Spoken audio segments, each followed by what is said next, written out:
আলাইকুম, স্বাগত জানাচ্ছি আরটিভির মধ্যাহ্নের সংবাদে। আপনাদের সঙ্গে আছি আমি ফারহিনা বিনতে ওমর।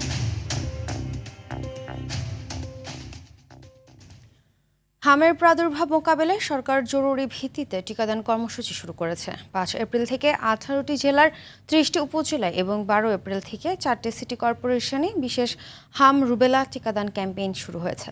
উচ্চ ঝুঁকিপূর্ণ এলাকাগুলোতে 6 মাস থেকে 5 বছর বয়সী শিশুদের জন্য হাম রুবেলা টিকা দেওয়া হচ্ছে। স্বাস্থ্য অধিদপ্তরের তথ্য অনুযায়ী গত 15 মার্চ থেকে এখন পর্যন্ত 29 দিনে হামে মোট 28টি শিশুর মৃত্যু হয়েছে। তবে এই সময় হামের উপসর্গ নিয়ে মৃত্যু হয়েছে 151টি শিশুর।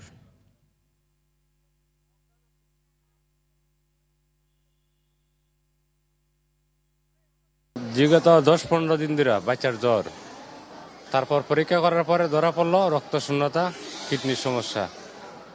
তারপরে আমরা ঢাকা মেডিকেল ভর্তি হওয়ার পরে পেটে ফুজ জমে গেছে, অপারেশন করে ফুজ বাইর করছে। প্রথম জ্বর, ঠান্ডা ছিল, পায়খানা ছিল, এরপরে 3 দিন পরে এই যে হামগুলো আজকে 7 দিন ধরে হাম। দর্শক, এই মুহূর্তে মহাখালী বিশেষায়িত কোভিড হাসপাতালে রয়েছে সহকর্মী হাসান মাহমুদ। সরাসরি যুক্ত হচ্ছে সেখানে। হাসান, হামের রোগীদের চাপ কেমন দেখছেন আর চিকিৎসকরা কি বলছেন জানাবেন?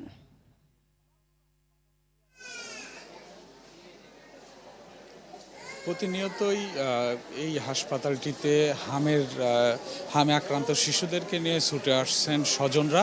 আমরা এখানে আসার পরে দেখেছি তারা দেশের বিভিন্ন এলাকা থেকে তারা তাদের চিকিৎসা সেবা না পেয়ে এই ঢাকার এই হাসপাতালটিতে তারা ছুটে আসছেন। আমরা এখানে দেখেছি প্রতিটি শিশুই কিন্তু তারা শ্বাস নিয়ে এখানে প্রতিনিয়ত যুদ্ধ করছেন। স্বজনদের আহাজারি, অনেক শিশুদের নিয়ে তারা অভিভাবকরা ছুটে আসছেন এই মহাখালীর বিশেষায়িত এই হাসপাতালটিতে। এখানে স্বজনরা জানিয়েছে এই হাসপাতালটিতে হামের যে চিকিৎসা সেবা সেটি নিয়ে তারা সন্তুষ্টি। এখানে আসার পরে বেশ কিছু রোগী তারা এখান থেকে সুস্থ হয়ে ফিরে গেছেন। এখানে আসার পরে আমরা দেখেছি ডাক্তাররা কিন্তু সার্বক্ষণিক এখানকার যে শিশুরা রয়েছেন তাদেরকে তদারকি করছেন, তাদের খোঁজ খবর নিচ্ছেন, তাদের প্রয়োজনীয় ওষুধ সরবরাহ করছেন। আমরা দেখেছি যে এখানকার বেশিরভাগ শিশু তারা কিন্তু অনেকটা সুস্থ হয়ে উঠেছেন। এখানকার স্বজনরা কিন্তু বলছেন যে তারা দেশের বিভিন্ন এলাকার যে জেলা হাসপাতালগুলো রয়েছে সেই হাসপাতালগুলোতে তারা প্রয়োজনীয় চিকিৎসা সেবা ওখানে না পেয়ে তারা কিন্তু এই ঢাকাতে আসতে বাধ্য হয়েছে। এতে তাদের অনেকটাই দুর্ভোগে পড়তে হয়েছেন, অতিরিক্ত অর্থ খরচ করতে হয়েছেন। তো এখানে আসার পরে তারা যে চিকিৎসা সেবা পাচ্ছেন সেটি পেয়ে তারা সন্তুষ্টি প্রকাশ করেছেন। আমরা দেখেছি যে হামে আক্রান্ত শিশুরা তারা কিন্তু অনেকটাই তারা জীবনের সাথে যুদ্ধ করছেন, তাদের শ্বাস নিতে কষ্ট হচ্ছে, অনেককে অক্সিজেন দেওয়া হয়েছে, বেশিরভাগ রোগীকেই কিন্তু স্যালাইন দিয়ে রাখা হয়েছে। আমরা দেখেছি এখানকার যে চিকিৎসকরা রয়েছে তারাও জানিয়েছেন যে তারা সার্বক্ষণিক এখানে চিকিৎসা সেবা দিচ্ছেন, শিশুদের খোঁজখবর নিচ্ছেন এবং তারা সর্বোচ্চ চেষ্টা করে যাচ্ছেন যে এখানকার যারা আক্রান্ত শিশু তাদেরকে সুস্থ করে তুলতে। অন্যদিকে আমরা এটাও দেখতে পেয়েছি যে যারা এই হাম প্রাদুর্ভাব কিন্তু মহামারী আকার ধারণ করেছে।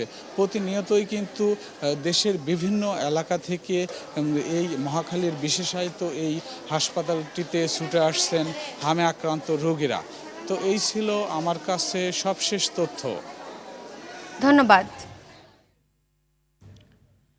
এদিকে হাম প্রতিরোধে চলমান টিকাদান কর্মসূচির মধ্যেও বাড়ছে আক্রান্ত রোগীর সংখ্যা। গত 24 ঘন্টায় হাম আক্রান্ত হয়ে রাজশাহী মেডিকেল কলেজ হাসপাতালে এক শিশুর মৃত্যু হয়েছে। হামের উপসর্গ নিয়ে বর্তমানে হাসপাতালটিতে চিকিৎসাধীন আছেন মোট 150 জন। ময়মনসিংহ মেডিকেল কলেজ হাসপাতালের হাম আইসোলেশন ওয়ার্ডে গত 24 ঘন্টায় হামের লক্ষণ নিয়ে আরও 28 নতুন শিশু ভর্তি হয়েছে। বর্তমানে 76 শিশু চিকিৎসাধীন রয়েছে। গত 17 মার্চ থেকে আজ সকাল পর্যন্ত হামের লক্ষণ নিয়ে মোট 425 শিশু ভর্তি হয়েছে। এর মধ্যে হাসপাতাল থেকে ছাড়া পেয়েছে 337 শিশু। এ পর্যন্ত মৃত্যু হয়েছে 2 শিশুর। বরগুনায় নতুন করে হামে আক্রান্ত হয়েছে আরও 37 জন। জেলায় বর্তমানে 30টির বেশি শয্যা প্রস্তুত থাকলেও রোগীর সংখ্যা বাড়তে থাকায় চিকিৎসার সেবা দিতে হিমশিম খাচ্ছেন স্বাস্থ্যকর্মীরা।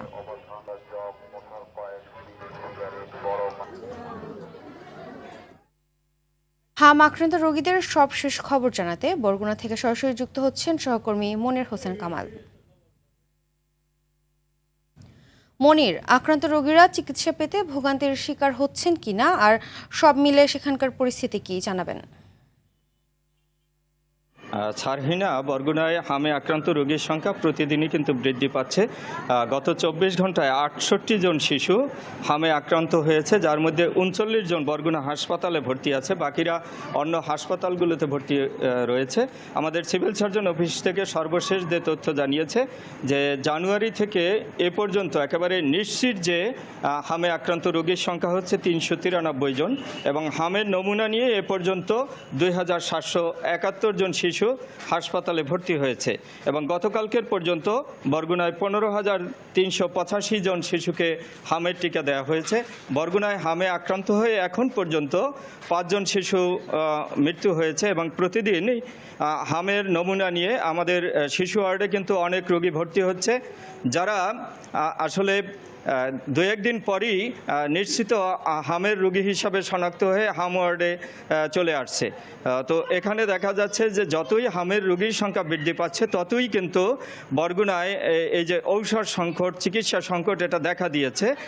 কেননা আগে থেকেই ঔষধ সরবরাহ নেই, রোগীদেরকে ঔষধ কিনতে হচ্ছে নিজেদের টাকা দিয়ে, সরকারিভাবে তেমন একটা সরবরাহ নেই। এখানে রোগীরা যারা ভর্তি হচ্ছে তাদের কিন্তু শুধুমাত্র ভিটামিন আর 2-1 জনের স্লাইন ছাড়া আর কোনো ঔষধ এখান থেকে রোগীরা পাচ্ছে না।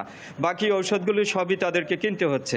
অভিভাবকদের দাবি হচ্ছে এবং রোগীর স্বজনদের দাবি হচ্ছে, যেহেতু বরগুনা হাম স্পট হিসাবে ইতিমধ্যে চিহ্নিত হয়েছে, এখানে জরুরি ভিত্তিতে যেন হামের চিকিৎসায় যে ধরনের ঔষধ দরকার সেই ঔষধ যেন সরকারিভাবে এখানে সরবরাহ করা হয়।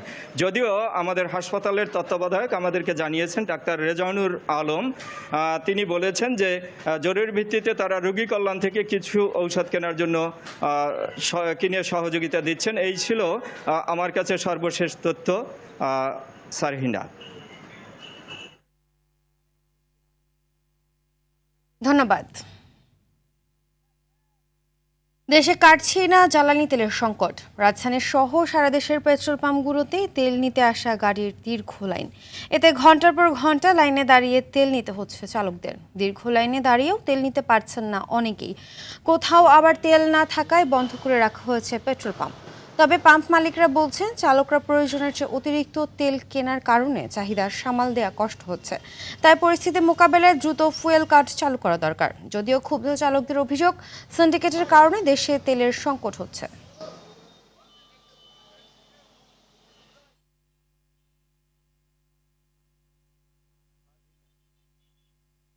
5:30 থেকে লাইনে দাঁড়িয়ে এ পর্যন্ত আসছে, হয়তো আরো 1 ঘন্টা লাগবে। যার দরকার লাগে তাই হলে, যার দরকার না লাগে তাই তেল নেই। এটা হলো মেন সমস্যা। অফিস আদালত যাইতে হলে বাইক চালাইতে হবে, বাধ্য হয়ে আমার নিতে হবে যতই পেরেশানি আসুক। এখানে 7টার সময় আসছি, এই এখনো পর্যন্ত তেল পাই নাই। তাহলে আমরা যেটা দেখতেছি যে বাইরে থেকে তেল আসতেছে, কিন্তু তেলটা যাচ্ছে কোথায়? ফুয়েল কার্ড সিস্টেম যদি করা যায়, একটা গ্রাহক কতটুকু তেল পাবে, কয়দিন পর পর তেল নিতে পারবে, এটা যদি ইমপ্লিমেন্ট করতে পারে তাহলে কিন্তু অনেকটা শিথিল হয়ে যাবে, কারণ অতিরিক্ত তেল নেওয়ার প্রবণতা থাকবে না। এ নিয়ে আরো খবর জানাতে রংপুর থেকে সরাসরি যুক্ত হচ্ছেন সহকর্মী জাহাঙ্গীর আলম বাদল। বাদল, তেলের সংকট কেমন দেখছেন আর কোথাও কালো বাজারের অভিযোগ আছে কিনা বিস্তারিত জানাবেন। ফারহিনা, আমরা দেখছি সারা দেশের ন্যায় বিভাগীয় নগরী রংপুর সহ রংপুর বিভাগের 8 জেলাতেই তেলের তীব্র সংকট রয়েছে। এর পাশাপাশি আমরা দেখেছি যে আসলে যে সমস্ত পেট্রোল পাম্পগুলো তেল দিচ্ছে সেগুলো সকাল থেকে তেল নিতে মানুষের দীর্ঘ লাইন। একদিকে তপ্ত রোদ, এই রোদের মধ্যে গরম, তার মধ্যে আপনার এই তেল নিতে আসা মানুষের দীর্ঘ ভোগান্তির মধ্যে পড়তে হচ্ছে অনেককেই। আমরা ইতিমধ্যে দেখেছি যে আসলে রংপুর বিভাগে পর্যাপ্ত তেল মজুদ রয়েছে ডিপোগুলোতে, কিন্তু তারপরও অনেকগুলো পাম্প বন্ধ রয়েছে বিভিন্ন অজুহাতে, এবং তারা বলছেন যে আসলে ডিপোগুলোতে তেলের সরবরাহ থাকলেও কারণ তারা কিন্তু নির্দিষ্ট পাম্পগুলোতে চাহিদার তুলনায় অনেক কম তেল দিচ্ছে, যার ফলে কিন্তু একটা ভোগান্তির সৃষ্টি হচ্ছে। এবং যে পাম্পগুলো তেল দিচ্ছে সেগুলোতে আসলে আমরা দেখেছি তার বাইরে প্রায় 1.5-2 কিলোমিটার দীর্ঘ লাইন, বিশেষ করে মোটরসাইকেল দীর্ঘ লাইন, এবং এই রোদের মধ্যে দাঁড়িয়ে মানুষ কিন্তু অনেকে অসুস্থ হয়ে পড়ছেন। ইতিমধ্যে আপনাকে জানিয়ে রাখি যে গতকাল এবং গত এই পরশুদিন এর মধ্যে কিন্তু 2 জন স্ট্রোক করে মারা গিয়েছে এই তেল নিতে গিয়ে পাম্পে। ইতিমধ্যে আসলে এই ঘটনাকে কেন্দ্র করে রংপুরে সাধারণ মানুষের মধ্যে একটা আতঙ্ক বিরাজ করছে। আসলে তেল সরবরাহ স্বাভাবিক থাকার পরও অনেকটাই আসলে মানুষের মধ্যে ভোগান্তির সৃষ্টি হচ্ছে। পাশাপাশি ব্যবসা এবং বিশেষ করে কৃষি ক্ষেত্রে কিন্তু একটা দীর্ঘ ভোগান্তির সৃষ্টি হয়েছে এই জ্বালানি তেলের কারণে। কারণ সাধারণ মানুষ বলছেন যে আসলে পর্যাপ্ত সরবরাহ থাকলে আসলে এটা আসলে সরকার যে রেশনিং ব্যবস্থা করেছেন সেটি আসলে সীমারেখার মধ্যে আনা উচিত। তা না হলে হয়তো এই সংকট কাটবে না। কারণ সাধারণ মানুষ বলছেন যে আসলে অবৈধ যানবাহন বন্ধ হলে এবং বিশেষ করে যারা তেলের প্রয়োজন রয়েছে সে সমস্ত মানুষকে ফুয়েল কার্ড যদি বিতরণ করা হয় তাহলে হয়তো রংপুরে এই জ্বালানি তেল সংকট নিরসন সম্ভব।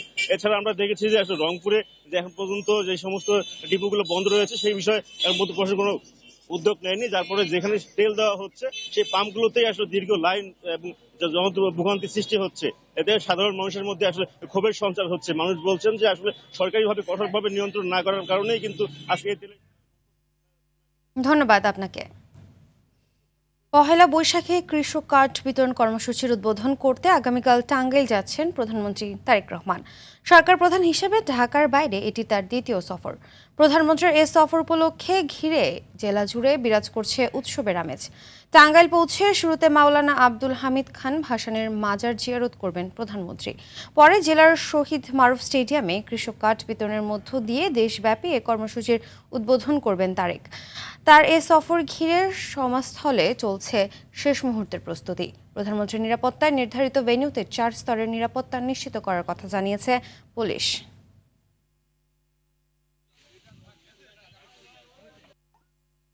দর্শক এ বিষয়ে আরও জানাতে জেলার শহীদ মারুফ স্টেডিয়াম থেকে সরাসরি যুক্ত হচ্ছেন সহকর্মী কামাল হোসেন।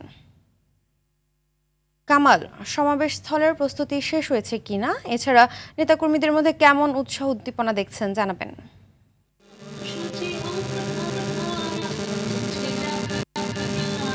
যে ফারহিনা কৃষক কার্ডের উদ্বোধন করবেন প্রধানমন্ত্রী তারেক রহমান। এর আগে তিনি মাওলানা আব্দুল হামিদ খান ভাসানীর মাজার করবেন এবং স্টেডিয়ামে পরে তিনি টাঙ্গাইল পৌর উদ্যানে যে কৃষি মেলা রয়েছে সেই মেলারও কিন্তু তিনি উদ্বোধন করবেন এবং এর পরবর্তীতে সেই মেলা থেকে সার্কিট হাউসে তিনি অবস্থান করবেন। ইতিমধ্যে আপনারা দেখতে পাচ্ছেন যে প্রধানমন্ত্রীর এই আগমনকে কেন্দ্র করে শহীদ মারুফ স্টেডিয়ামে কিন্তু সকল ধরনের প্রস্তুতি চলছে। ইতিমধ্যে অনেক প্রস্তুতি কিন্তু শেষ হয়েছে এবং যে মাওলানা ভাসানীর যে মাজার রয়েছে সেই মাজারের যে তিনি পুষ্পস্তবক অর্পণ করবেন সেই মাজার প্রাঙ্গণে কিন্তু সকল ধরনের প্রস্তুতি গ্রহণ করা হয়েছে। আপনারা দেখতে পাচ্ছেন যে আসলে এখানে যে ধরনের প্রস্তুতি নেওয়ার কথা সকল ধরনের প্রস্তুতি কিন্তু নেওয়া হয়েছে এবং নেতাকর্মী যারা রয়েছেন তাদের মধ্যে কিন্তু একটা উৎসাহ উদ্দীপনা বিরাজ করছে, যেহেতু প্রধানমন্ত্রী হওয়ার পর এটি তার টাঙ্গাইলে প্রথম সফর। সেই কারণে যে নেতাকর্মী রয়েছে তাদের মধ্যে কিন্তু ব্যাপক উৎসাহ উদ্দীপনা দেখা গেছে। আমি নেতৃবৃন্দের সাথে কথা বলেছি ইতিমধ্যে সকালে কৃষিমন্ত্রী, ডাক্তার, টেলিযোগাযোগ মন্ত্রী, মুক্তিযোদ্ধা বিষয়ক মন্ত্রী এবং মৎস্য প্রাণী সম্পদ প্রতিমন্ত্রী সহ বেশ কয়েকজন মন্ত্রী কিন্তু এই যে শহীদ মারুফ স্টেডিয়ামে এসেছেন এবং তারা কিন্তু পরিদর্শন করেছেন এবং সর্বশেষ প্রস্তুতির খোঁজখবর কিন্তু তারা নিয়েছেন এবং সর্বশেষ যেটি বলা হচ্ছে যে সকল ধরনের প্রস্তুতি কিন্তু ইতিমধ্যে শেষ হয়েছে এবং নেতাকর্মীরা যেটি বলছেন যে আসলে সেই টাঙ্গাইল অংশে যে মির্জাপুরের গোড়ায় রয়েছে সেই গোড়ায় থেকে টাঙ্গাইল বাইপাস পর্যন্ত যে এবং যে স্টেডিয়াম রয়েছে মারুফ স্টেডিয়াম, সেই মারুফ স্টেডিয়াম পর্যন্ত কিন্তু নেতাকর্মীরা তাদের সড়কের রাস্তার দুপাশ দিয়ে অবস্থান করবেন এবং তাদের কাঙ্ক্ষিত যে প্রধানমন্ত্রী, দলীয় প্রধান, তাকে কিন্তু স্বাগত জানাবেন। এতটুকু ছিল। ধন্যবাদ। প্রধানমন্ত্রী তারেক রহমানের সঙ্গে সাক্ষাৎ করেছেন টেলিনর গ্রুপের প্রেসিডেন্ট ও প্রধান নির্বাহী কর্মকর্তা বেনেডিক্টের শিলব্রেট ফাসমার। সকালে সচিবালয়ের মন্ত্রিপরিষদ বিভাগের প্রধানমন্ত্রীর দফতরে এই সাক্ষাৎ অনুষ্ঠিত হয়। সাক্ষাৎকালে তারা বাংলাদেশের টেলিযোগাযোগ খাতের উন্নয়ন, ডিজিটাল অবকাঠামো নির্মাণ এবং টেলিনর গ্রুপের বিনিয়োগ সংক্রান্ত বিভিন্ন বিষয়ে আলোচনা করেন। এ সময় প্রধানমন্ত্রী তারেক রহমান বাংলাদেশের তথ্য প্রযুক্তি খাতের বিকাশে টেলিনরের ভূমিকার প্রশংসা করেন। সাক্ষাৎ অনুষ্ঠানে প্রধানমন্ত্রীর কার্যালয়ের ঊর্ধ্বতন কর্মকর্তা এবং টেলিনর গ্রুপের প্রতিনিধি দলের সদস্যরা উপস্থিত ছিলেন।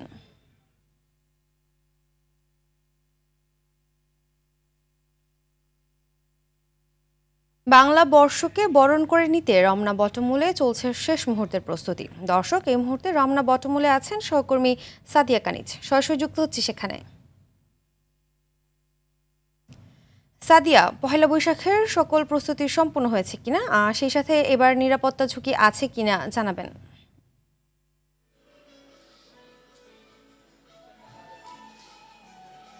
ফারহিনা, নতুন বছর 1433-কে বরণ করে নিতে প্রস্তুত রমনা, বটমূল, চারুকলা সহ রাজধানীর যেসব স্থানে কালকে আয়োজন থাকবে সব জায়গায় কিন্তু প্রস্তুতি সম্পন্ন হয়েছে। শেষ মুহূর্তের কিছু কাজ যেগুলো বাকি আছে সেই টেকনিক্যাল কাজগুলো এখন করা হচ্ছে, যেহেতু আগামীকাল সকাল 6:15 ছায়ানটের শিল্পীদের সুরের মূর্ছনায় আসলে নতুন বছরের নতুন সূর্যকে বরণ করা হবে। সেই কারণে যেসব বাদ্যযন্ত্র ইউজ করা হবে সেইগুলো যে টেকনিক্যাল বিষয়গুলো সেগুলো চেক করা হচ্ছে এবং বিকেলে রিহার্সেল আছে, সেই কারণে কিন্তু সেই যে বাদ্যযন্ত্রগুলো নিয়ে আসা হয়েছে সেগুলো টেস্ট করে দেখা হচ্ছে। তো এই কাজগুলোই মোটামুটি এখন চলছে এবং অন্যান্য সব কাজ প্রস্তুত রয়েছে। আর আগামীকাল যেহেতু সবার পথ এই রমনা বটমূলে মিলে যাবে, সেই কারণে কিন্তু নিরাপত্তার ব্যবস্থার জন্য নিরাপত্তা জোরদার করা হয়েছে। র্যাবের মহাপরিচালক এসেছিলেন এখানে নিরাপত্তা ব্যবস্থা দেখতে। তিনি জানিয়েছেন যে সব ধরনের প্রস্তুতি সম্পন্ন রয়েছে, তাদের কাছে কোনো অপ্রীতিকর ঘটনার বা কোনো শঙ্কা নেই, এটি জানিয়েছেন। তো ফারহিনা, রমনা বটমূল থেকেই ছিল আমার কাছে সর্বশেষ। ধন্যবাদ। মধ্যাহ্নের সংবাদ এ পর্যন্তই। ধন্যবাদ সবাইকে।